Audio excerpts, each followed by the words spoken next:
I got to stay at the breathtaking Estelle Manor Hotel in the Cotswolds countryside in England, where the late Steve Jobs' daughter Eve and Harry Charles just pulled off one of the most private and exclusive weddings of the year. They booked the entire hotel out just for their guests for 5 days, and the day everyone left, I arrived, so there was still so much excitement in the air.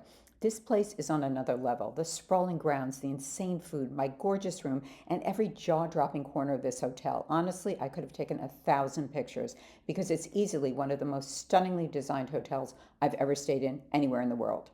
The richness, the textures, the mixing of layers and patterns, the sheer luxury, every inch of this hotel, no exaggeration, is flawless.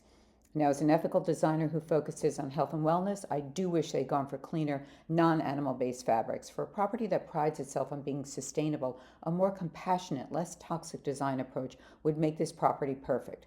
Also, there were tons of families here with babies and little children who I'm sure would appreciate a healthier environment.